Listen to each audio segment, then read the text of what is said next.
कि George sorrows के बारे में इस देश को इतना तो जानना ही चाहिए। जॉर्ज सॉरोस वो व्यक्ति हैं जिसने हंगरी में यूनिवर्सिटी में खड़े होकर कहा था कि मैं 100 करोड़ रुपए का फंड दूंगा जिसमें हम राष्ट्रवाद से लड़ाई लड़ेंगे। अब आप मुझे एक चीज़ बताइए कि एक व्यक्ति जो ये कहता हो कि हम राष्ट्रवाद से लड़ने के लिए 100 करोड़ रुपए का फंड देंगे, तो उसकी इच्छा क्या है इस देश के प्रति।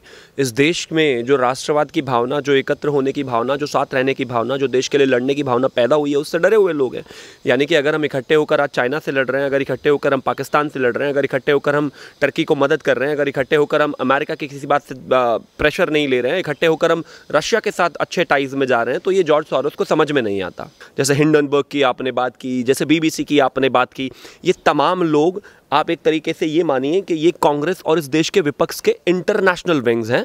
तो मुझे लगता है उनको ये देश का इकट्ठा होना और देश का आगे बढ़ना बर्दाश्त कैसे होगा, क्योंकि हमारे देश के लोगों को ही बर्दाश्त नहीं होता तो बाहर वालों को तो बिल्कुल नहीं होगा। नमस्कार, स्वागत है आपका हमारे चैनल पर। अमेरिका के अरबपति जॉर्ज सोरोस ने फिर एक बार भारत के खिलाफ जहर उगला है। जिस तरीके से उन्होंने इन चीजों को लेकर, यानी कि हिंडनबर्ग की रिसर्च रिपोर्ट को लेकर उन्होंने कहा है कि मोदी और अडानी के बीच में संबंध है, जो जॉर्ज सोरोस अपने आप को राष्ट्रवाद के खिलाफ दिखाते हैं। आज उन्होंने भारत और देश के प्रधानमंत्री नरेंद्र मोदी के खिलाफ ये जहर उगला है, जिस पर सरकार पहले ही अपना स्टैंड जो है वो क्लियर कर चुकी है। इस पूरे मामले पर बात करते हैं। शिवम त्यागी जी हमारे साथ हैं। सर, जॉर्ज सोरोस जो कभी ये कहते हैं कि राष्ट्रवाद देश के लिए सबसे ज्यादा खतरनाक है, आज वो ये कह रहे हैं कि मोदी और अडानी के बीच में एक संबंध है जिसे छुपाने का प्रयास मोदी सरकार कर रही है। देखिए, मुझे लगता है कि जॉर्ज सॉरोस के बारे में इस देश को इतना तो जानना ही चाहिए। जॉर्ज सॉरोस वो व्यक्ति हैं जिसने हंगरी में यूनिवर्सिटी में खड़े होकर कहा था कि मैं 100 करोड़ रुपए का फंड दूंगा जिसमें हम राष्ट्रवाद से लड़ाई लड़ेंगे। अब आप मुझे एक चीज़ बताइए कि एक व्यक्ति जो ये कहता हो कि हम राष्ट्रवाद से लड़ने के लिए 100 करोड़ रुपए का फंड देंगे, तो उसकी इच्छा क्या है इस देश के प्रति। इस देश में जो राष्ट्रवाद की भावना, जो एकत्र होने की भावना, जो साथ रहने की भावना, जो देश के लिए लड़ने की भावना पैदा हुई है, उससे डरे हुए लोग हैं। यानी कि अगर हम इकट्ठे होकर आज चाइना से लड़ रहे हैं, अगर इकट्ठे होकर हम पाकिस्तान से लड़ रहे हैं, अगर इकट्ठे होकर हम टर्की को मदद कर रहे हैं, अगर इकट्ठे होकर हम अमेरिका की किसी बात से प्रेशर नहीं ले रहे हैं, इकट्ठे होकर हम रशिया के साथ अच्छे टाइज में जा रहे हैं, तो ये जॉर्ज सॉरोस को समझ में नहीं आता। उसको नहीं समझ में आना नेचुरल भी है, क्योंकि हर एक आदमी जो है अपने देश को नंबर 1 और मजबूत देखना चाहता है।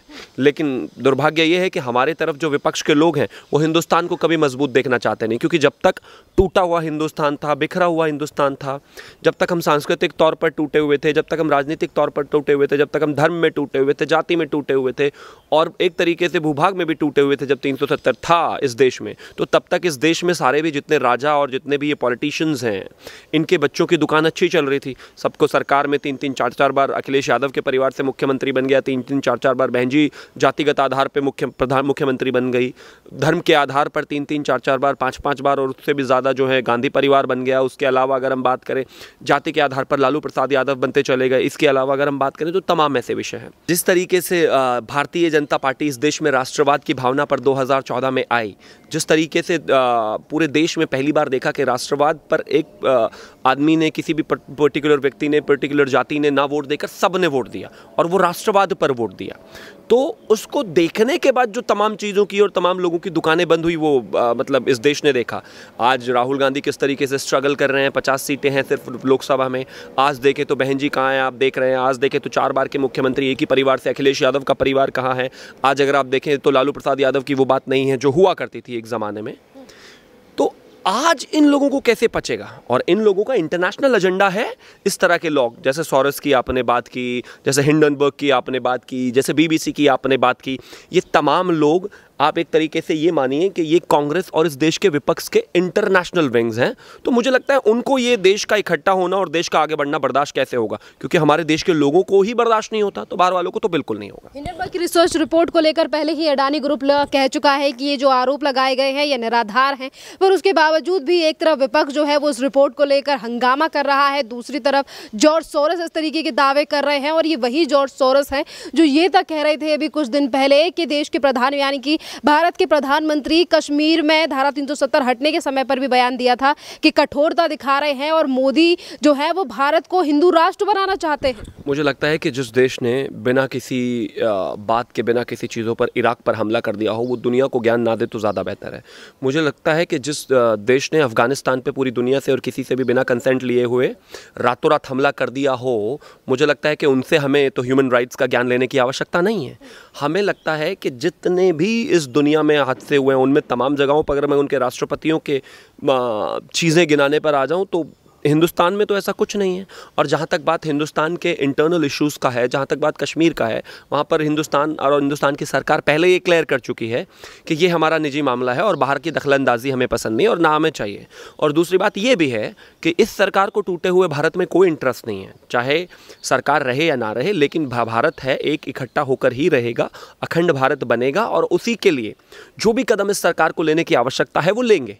जहाँ तक बात कश्मीर की है तो चाहे वो जॉर्ज सॉरोस हो, चाहे वो टर्की हो, चाहे वो तमाम तरह के देश हो, उन्होंने बहुत सारी चीज़ें कही थी, लेकिन हिंदुस्तान की सरकार ने ना उनको माना ना उनको सुना और जो करना था करके दिखाया और आज उसके रिजल्ट्स हैं। इन्वेस्टमेंट्स ऑल टाइम हाई है, टूरिज्म ऑल टाइम हाई है। देश के विपक्ष के नेता जो इस डिसीजन को निर्णय बताते थे वो भी आजकल वहाँ पर बर्फ़ में खेलने जा रहे हैं। तो फ़र्क तो हुआ है ना, वो उनको भी दिखाई दे रहा है। ना बोलना उनकी मजबूरी है। जहाँ तक बात बाकी देशों की है, टर्की आज अपने आप को अपना हाल खुद ही देख ले। मैं तो कहता हूँ कि ठीक है, जो वहाँ पर हुआ ये आपदा नहीं होनी चाहिए, ह्यूमैनिटी के लिए बिल्कुल ठीक नहीं है, लेकिन हिंदुस्तान ने उसका साथ नहीं छोड़ा। हिंदुस्तान को लेकर उसने कितना भी कुछ कहा हो, हिंदुस्तान ने उसको मदद पहुँचाने में अपनी फ़ौज भेजने से लेकर तमाम वो चीज़ें की हैं। हिंदुस्तान नफ़रत पर आधारित देश नहीं है, हिंदुत्व भी नफ़रत पर आधारित धर्म नहीं है।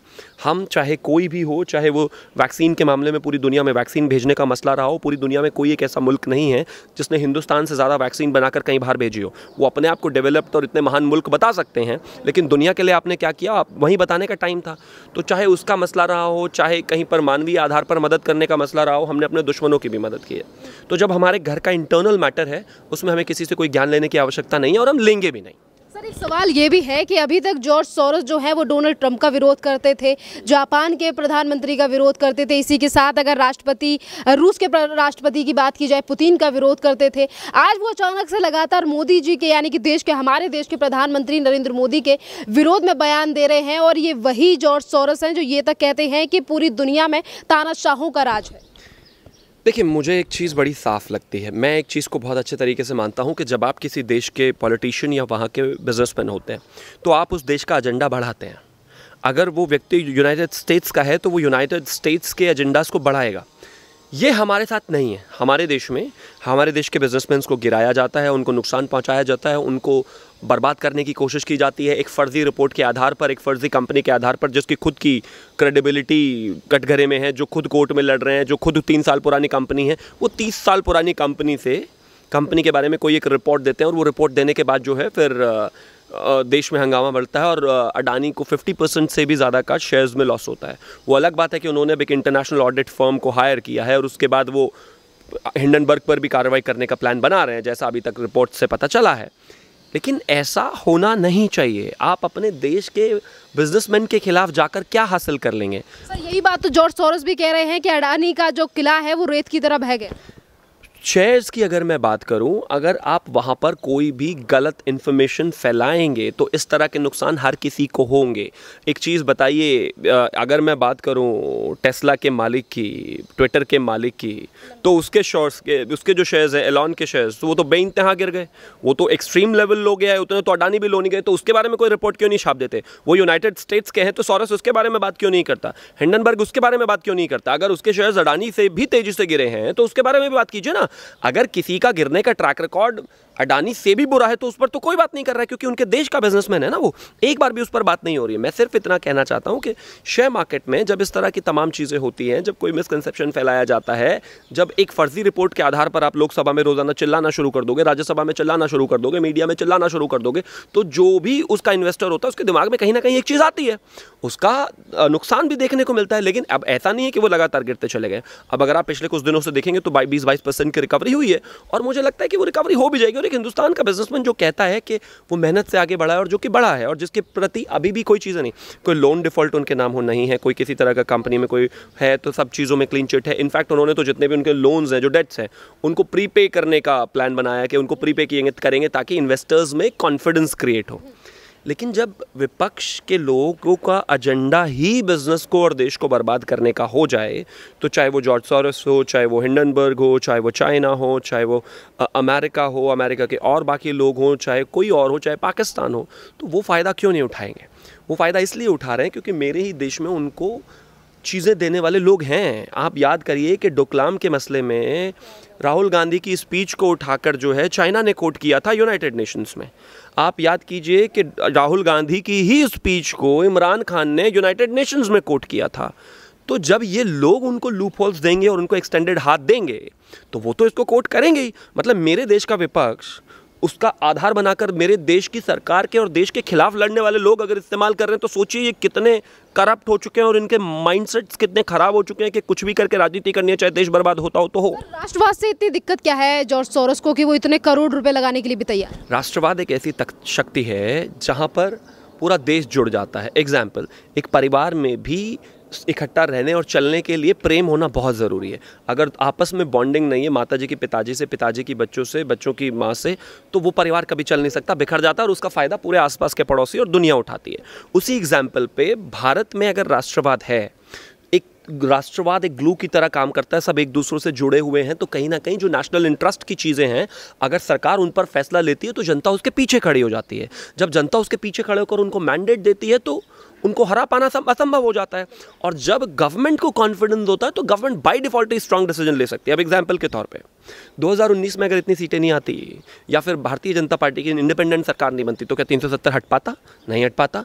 जिस तरीके से राम मंदिर को लेकर भारतीय जनता पार्टी की कन्विक्शन हमेशा से रही है और जैसे ही वो आए पूर्ण बहुमत से सरकार में तो डिसीजन शायद कोर्ट ने दिया, लेकिन तमाम जो होते थे लोग कहते थे आग लग जाएगी, देश बर्बाद हो जाएगा, ये हो जाएगा, दंगे हो जाएंगे, वो कुछ नहीं हुआ। बिल्कुल शांति से चुपचाप वो अप्लाई हुआ डिसीजन। उसके अलावा जितने भी 3 तलाक का मसला क्या ऐसे ही खत्म हो जाता? सीएए क्या हम ऐसे ही ले आते? कमज़ोर सरकारें जो बिना राष्ट्रवाद की सरकारें हैं वो कमज़ोर हैं, टूटी हुई हैं, डिफरेंट अलायंस करके, गैर विचारधारा के अलायंस करके वो बनते हैं और बनने के बाद क्या होता है कि देश को नुकसान करते हैं और ना वो बड़े निर्णय ले पाते, तो उससे विदेशियों का फ़ायदा बहुत होता है। जहाँ राष्ट्रवाद की फोर्स के साथ एक सरकार बनती है और वो अच्छे निर्णय लेती है देश के लिए, तो उससे बाकियों को जो फ़ायदा उठाते थे आपके देश से या फिर जो पार्टियां कट लेती थी चाइना के प्रोडक्ट्स बिकने पे, उनको दर्द होना तो स्वाभाविक है मुझे लगता है, लेकिन इस दर्द की उनको तैयारी कर लेनी चाहिए अगले 50 साल तक। बहुत बहुत धन्यवाद सर।